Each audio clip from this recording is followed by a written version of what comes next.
Hello and welcome to this short video focusing on some of the river and overland flow improvements delivered with 2021.1 of InfoWorks ICM. The first thing I wanted to talk about is clip meshing. So with the previous full release of InfoWorks ICM, there was a new meshing procedure introduced as a prototype feature. And in this model, we have a 1D area to the northeast, we have a river reach that goes from north to south, and then a 2D zone, which is represented by this dark area in the middle of the network. If I zoom in, we can see that 2D zone. And what we had with the previous version of InfoWorks ICM is a new mesh generation field, which wasn't there before. And for this mesh generation, we had the option for Classic. That's the same meshing approach that's been in InfoWorks ICM since its release. And clip meshing, which was introduced as prototype, and the intention is to release this with 2021.1 as the default meshing procedure. Now in this particular network, I have two scenarios, one which is classic meshing and one which is clip meshing, and you'll see the different selections here for mesh generation. The reason the classic meshing has a blank entry is because this is a model that was carried forward from a previous version of InfoWorks ICM, and so the default behavior for those is to maintain the meshing procedure as it was before. In this case, a blank meshing generation is interpreted as a classic meshing generation selection. And that's just to be able to provide consistent results and mesh results across versions.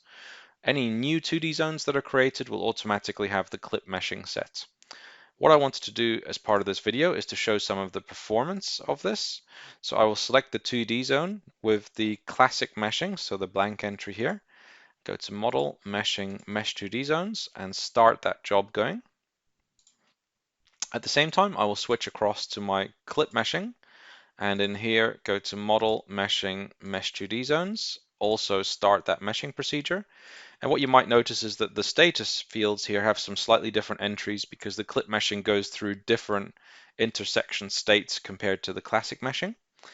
And really what I'm looking to show here is the difference in performance for a network of this size in terms of the mesh elements that are generated and the time that it takes to generate that mesh in the first instance. So we'll wait for these to complete. And we can see that the mesh is ready for that 2D zone for the clip meshing approach. So I will load this in.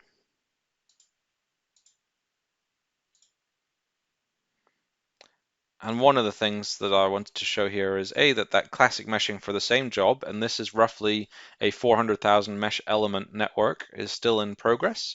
And B, that the meshing gives slightly different outputs. So what I've done here is highlighted the internal element areas, so where we've had aggregation of triangles, and we can see that there is a real focus around some of the building geometry, some of the more complex geometry here, and that's what we would expect to see. And this is where aggregation has occurred, or the boundaries of those particular polygons have been respected by the clip meshing approach, and in some cases that has then also impacted on the surrounding elements. And we can see that just now that classic meshing has completed, so far faster with the new and improved clip meshing released with 2021.1 of InfoWorks ICM. The second feature I wanted to show is around the ability to drain from a subcatchment to a 2D point source. So if I open this model group and then open my network, one of the things that's being introduced with version 2021.1 is that subcatchments, I have one selected here, now have additional options for the drains too. So previously we had links, we had nodes, we had subcatchments and multiple links for the ability to drain subcatchments too.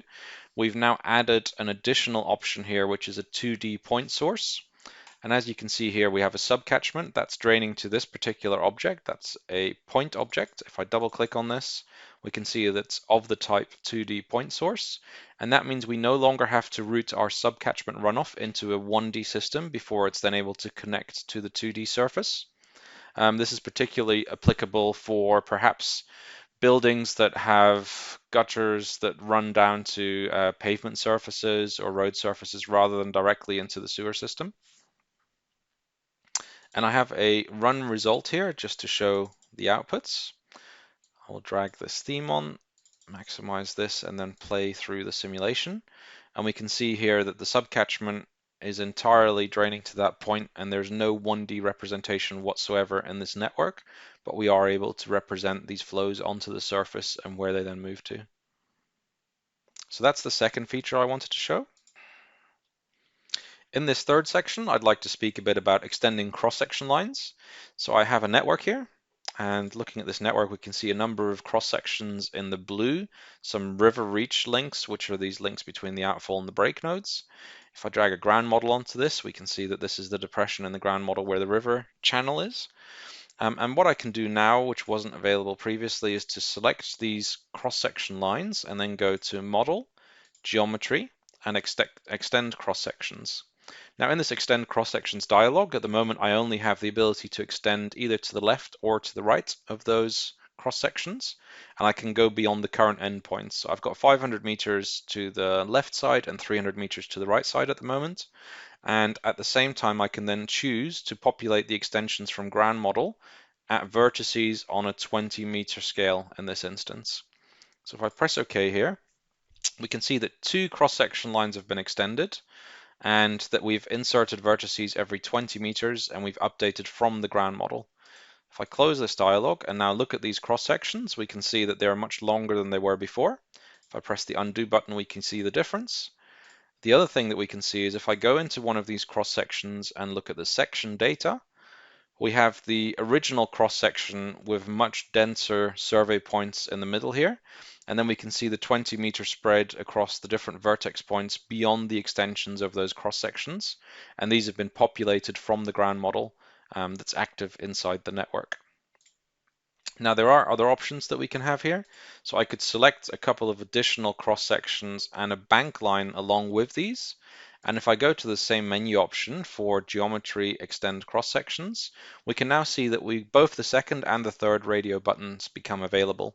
The second one is to extend by distances to the selected bank lines, and the third one is to extend beyond those bank lines.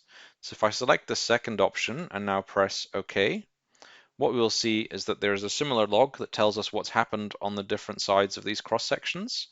And what's happened here is that on one side we've extended by the meterage that was defined and we've hit the bank that's been selected, and so the cross section has been extended to that bank line. On the other side, because I never selected the bank line, the cross section didn't get extended. So if I go backwards and forwards, we can see that here we've extended to the selected bank line but not to the one that was not selected. Now finally, if I have that same selection again, and this time go to Model and Geometry Extend Cross Sections and select the third option, this one will disregard bank lines as being required in order to stop the extension. So if I press OK here and go back to my network, we can see that we've hit the bank line on this side and we've stopped there, as we did in the previous scenario, but this time there is no requirement to hit a bank before the extension happens. So on the other side of this river reach, we've actually extended beyond the bank line that was not selected. Okay, I'd now like to go on to the fourth topic, which is around straightening lines. If I open this network, then what we'll see here is that we have the same cross sections that we had before. And what we were trying to show here is that in addition to the ability to extend cross sections, I can select line objects and I can go to Model, Geometry, and there is now a straighten selected lines. This does not just apply to cross-section lines, it applies to all line objects inside InfoWorks ICM. If I select this, I can told that two of the lines have been straightened, so line 7 and line 8. And we can see that rather than having the kinks in them they had previously, these are now straightened lines. So if I undo that, I can see that that was the original geometry for the line. This is now the straightened geometry for the line. The other thing that we can do is select lines as well as link objects and go to the same option, which is geometry, straighten selected lines. And this time, because it detects that we have lines intersecting link objects, there is an option to do the straightening perpendicular to the selected link. If I select this and press OK, it will now tell me that two lines have been straightened as they were previously, but in this case we're seeing that the lines are now perpendicular to the link that has been selected. Again, if I step backwards and forward, we can see the difference in the straightening there. Okay, this next topic is around the minimum depth for flood theme displays. So in InfoWorks ICM, we have the ability to display what's called a flood theme, and that will take a 2D result level, and it will compare that 2D result level with the underlying ground model that is in the geoplan. So on screen here, we have the ground model displayed, and on this we have 2D elements with level results. Now, as those 2D elements were averaged from the ground model, some of them will be above and some of them will be below the ground model values. When they're above, then the issue that was previously encountered was that a minimal depth on the 2D zone was enough to show the flood theme all over the mesh where that situation was encountered. So if I go to the maxima results here, this is the previous expected result for rainfall on mesh overlaid onto a DTM. So we can see anywhere where we have this light blue, we had rainfall on the mesh and the ground level for the DTM was below the mesh element level. Anywhere where it's perhaps brown was where the average element level was below the DTM. Now, one thing we've introduced here is if you go to Properties and Themes and scroll down to the flood theme, we now have the ability to exclude any 2D depths on the 2D results below a minimum value.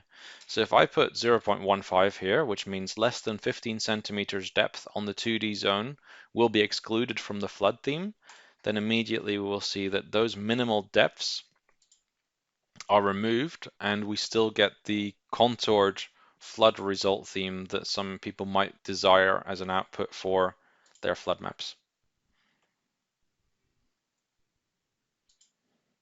Finally, I'd like to speak a little bit about the 3D view. So we've made some improvements to the 3D view, which gives users much more flexibility in terms of how we display flood depths. So what I'll do here is open up a workspace. This is a 2D model. You can see the 2D mesh. If I go into the 3D view for this model, then what we will see is a 3D representation of the flooding that's happened at the surface. This is the original view that's been in InfoWorks ICM since the 3D view was first introduced. Alongside this, we've now got additional options. So if I right click and go to Properties, we can now see that we have a 2D zone render box here, and that's currently set to the radio button for original. But we now also have a smoothed option along with translucent water and graded water level transition. So if I use these settings and use a smoothed profile, that will smooth the edges of the triangles to give a much smoother boundary to the flooding. The translucent water will display that flooding in a translucent fashion, similar to what's seen now. And the graded water level transition will have a gradual transition from one depth to the other, rather than the boundaries that we see between the different depths with the current view that's there. So if I OK this, we can see that we have smooth transitions from the high depths to the lower depths. And at the edges, we no longer have the individual triangle representation that was there in the original view, but rather a smoothed profile at the edge of flooding areas. Now, if I go back in here and switch off the translucent, then in this situation, the water levels become much more prevalent. They're not translucent. The background layer can't be seen in the same fashion. And if I take the graded water level transition off, then what we'll see now is that we get those contours restored that we have in the original view for InfoWorks ICM as well.